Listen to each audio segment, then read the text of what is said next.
भाग 2। शिबुया शंघरीला। लाला ने नेपाल की यात्रा तो जरूर करी है, क्योंकि गोरखपुर से सनौली के रास्ते काठमांडू पहुंचते हैं, यह लाला ने बताया ही था। लेकिन उसके आगे की शिबू यात्रा के बारे में उन्होंने इतना ही बोला कि किसी अनजान क्षेत्र में चलते चले गए। इस अनजान क्षेत्र के होने की कल्पना लाला को शंघरीला से आई होगी। असल में शंघरीला तिब्बती मान्यताओं में हिमालय में मौजूद एक ऐसा स्थान है जिसे विश्व का चौथा आयाम भी कहा गया है। मतलब, जो वहां जाता है वह वापस कभी नहीं आता। और हिमालय के योगियों की ऐसी ही बात लाला ने भी लिखी। आप गूगल पर शंघरीला अमर उजाला टाइप करें, आपको अमर उजाला का एक आर्टिकल से बहुत कुछ जानने को मिलेगा।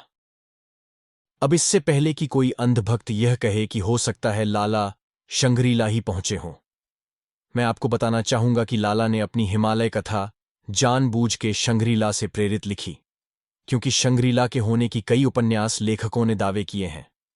अगर आपको ना समझे तो एक उदाहरण से समझते हैं। मान लीजिए मैं आपका गुरु हूं और मैं अपनी जीवनी में लिखता हूं कि मैं भारत से दक्षिण पूर्व की ओर समुद्र में मेरी आध्यात्मिक यात्रा हो रही थी, लेकिन रास्ते में तूफान आ गया और मैं एक अनजान द्वीप पर पहुंच गया। वहां मेरे पीछे भला लिए कुछ नरभक्षी काले इंसान मुझे मारने को दौड़े। तभी एक लंबे कद वाले गौर वर्ण के एक इंसान ने उन नरभक्षियों को रोका और मुझे देखकर बोला कि मैं तेरा बहुत सालों से इंतजार कर रहा हूं। ये नरभक्षी तो इस पवित्र स्थान के रक्षक हैं, जिससे इस स्थान पर कोई गलत व्यक्ति पैर ना रख सके। ऊपर के विवरण से हर कोई जान जाएगा कि मैं अंडमान या निकोबार के किसी द्वीप की बात कर रहा हूं, लेकिन ऐसा रहस्यमयी कौन सा द्वीप है जिसमें नरभक्षी है?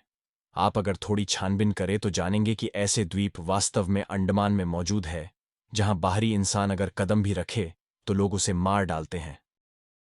अब ऐसा द्वीप ही मैं चुनूंगा, क्योंकि मैं नहीं चाहूंगा कि कोई भी वहां जाए। कुछ इसी प्रकार हिमालय में शंघरीला के बारे में लाला ने सुना होगा। उसके आसपास की कहानी लिख के गढ़ देने से लोग उसे जरूर सच मानेंगे। इस भाग में इतना ही।